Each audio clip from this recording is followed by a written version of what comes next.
In recent videos, you may have seen this and this. How can I and you stop duffing chips forever? Let's do it. Well, let's do it now. Go, okay, yes, we want your weight slightly left. We'd have his ball position back from there and just let it push through with that right hand. Hi everyone, James Robinson here. Guys, first things first, Chris, welcome to Las Americas, or Golf de Las Americas, what's it called? See, Las Americas Golf. In sunny Tenerife, how are you? Very good yourself. Alright, we can't really complain too much, can we? It's cracking setup. Cracking setup, lovely day. So yeah. Chris, you've seen the videos, you've seen my chipping. I've seen it live, unfortunately. So first things first, yep. Are you going to have a look at why I'm Damiening them? And then we can give people a few tips as to how they can not Damien them. Correct, yep. So we're going to go through you hitting some shots, see the things that I normally see you do and why you hit it, sometimes a yard in front of you, and then give everyone else some tips of how they can improve. So guys, probably an excellent time to say if you are new to the channel, welcome. If you're not new to the channel, then welcome back. If you are new to the channel, make sure you do consider hitting that subscribe button. This is another episode of Short Game Saturdays and it's a much needed one. Now Chris, I don't want to turn this into a thing because it's not been that bad recently. I've actually got quite confident with the wedges. Yep. But then recently, I'll put them on screen again now because it happens to everyone, just been catching some really fat. And that bloke's not safe there, he's looking at us, but like even that was a bit of a duff and run. Well, yeah, I got ball first, which is what I'm trying to do. But what's changed in my technique here, that felt better. That one checked as well. A little bit. From the lessons we had, funnily enough, in Spain at the beginning of the year. Yep. You see, when it's good, it feels good, but why? Things first, what are they? That is actually a Pro V1 and a Pro V1X. It's titled Short Game Saturday. Oh, right. Yeah. So, I don't know why I've gone, to be honest. No. Anyway, moving on swiftly. So, one of the big things we saw with James in his technique before, he'd have his ball position back. From there, he'd then keep that club face very closed and get it in funky positions. Funky? So, we know as over time, sometimes you fall back into old patterns, and I see it with a lot of lessons. Again, not a big advocate of trying to get someone to come every week for a lesson, because you should be able to sort yourself out. I couldn't spend every week with you. Oh, you could, because you do. So, well, fair enough, yeah. You sneak back into old habits. So for James, his tick list needs to be first of all looking at his ball position. So what I see when people are duffing them and thinning them, his ball position starts to creep further and further back, hands get further forwards, and then it's very much a timing game of, okay, are we going to release the wrist at the right time? Sometimes we'll go early and we'll hit that one. That was the one on the video. Correct. And then the opposite time we'll be there, and then we'll come through. Oh. And we've set the one. Oh. He's not happy with that. Straight over. Still going. Oh, nearly. Straight over the green because the ball position is back. So the first checkpoint that I want you all to do when you start to potentially hit duffs and thins point is ball position. So we don't want that ball position to be creeping backwards.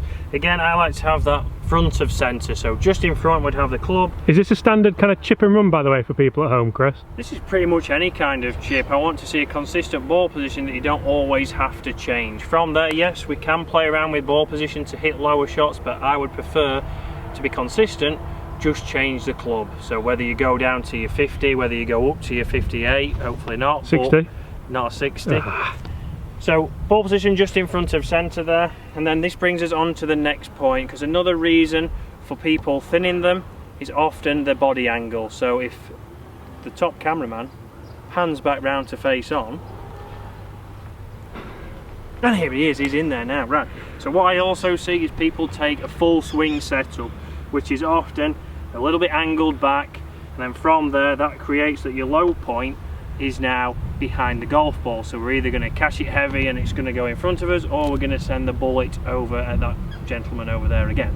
So well, he's not happy with you, from here we want to go, okay, yes, we want your weight slightly left, we want to make sure that your body is matching that, so it's your body as a whole that is moving left, not just the lower body to get your weight there. Okay, so if we can do that now, ball position is just in front of centre, body is now not angled backwards, and then from there we can now just make a motion. We can have plenty of loft on there, and I can control the trajectory. If we wanted that to go a little bit lower, we'd look at changing loft. That was my 54, I could drop down to my 50. But you can see there, that's two of the key points as to why you may duff or thin them, and it's basic setup things. So get a consistent ball position, make sure your body's not angled backwards, and then again from here, turn through, close. So that's some great tips for the guys at home if you do struggle with duffing your chips or blading your chips. Now for me, I'm not gonna lie, Chris, when I was duffing them I was using my 60 degree. Correct. And it was, I felt comfortable with it, as I said.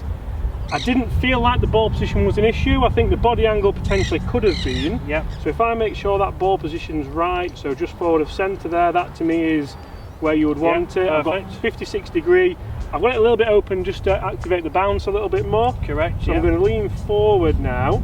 And the main thing I remember from the lesson that we had at the beginning of this year was club face rotation on the way back and rotate on the way through. Why did that dig in there? I've got away with that and nearly hold it, but that's so close to a Damien, isn't it? Correct, and this is what we see, and a lot of people comment before James hits his shot, he wants to have that little bit of forward press to then take it away. So what we're going to get James to do here is hover the club. So he's going to, just before he takes it away, he's going to hover that club, and this should allow him to take it away without moving it. So I'll film this one from face on. Okay, James, so hover the club, take it away. Not terrible. No, not too bad. Interesting, I've never heard that one.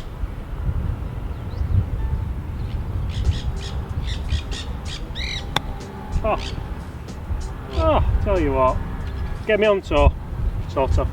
Yeah, nearly. So we can see there, just hovering the club doesn't allow James to have it laid on the ground and then have that press forwards. Here, he'll take that club away.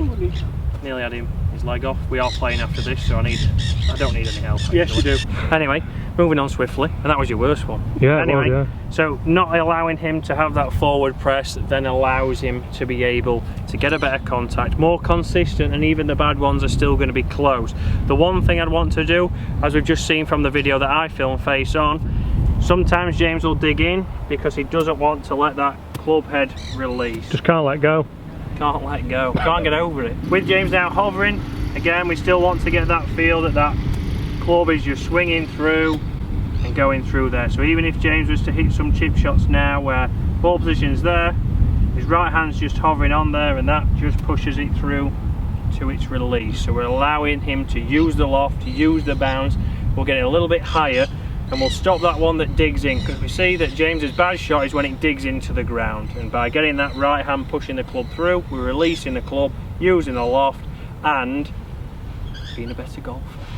I'll even use the yellow balls, Chris, for this one. Yellow baubles. So take your grip with your left hand, take your right hand off, pop it on the side of the shaft, straight down like I did. Good. And then I was watching. Clearly watching. So as he now hovers the club, he'll take it away and just let it push through with that right hand. Good. So we see there, better contact, well, better interaction with the ground. Oh, go in. Oh. So great check, releasing that, that's launched a lot higher and had more spin on there. So this is a good drill. Can I just chip like that? You can. It's actually getting more spin as well, which is what I feel like I've been trying to do, doing that. I apologise to the greenkeepers for James Robinson Golf. So releasing that right hand, super. So he's putting plenty of loft on there, he's floating those in, and some say the dream might be alive. He's been James Robinson, he's walked off as usual. I've been Chris Dennis. That's another episode of Short Game Saturday. Guys, thank you so much for watching. Really hope you've enjoyed that. Make sure you check out Chris Dennis Golf for all your short game needs. Hit that subscribe button if you haven't already. Leave us a like, and I will see you tomorrow. And I'll see you next week. Bye.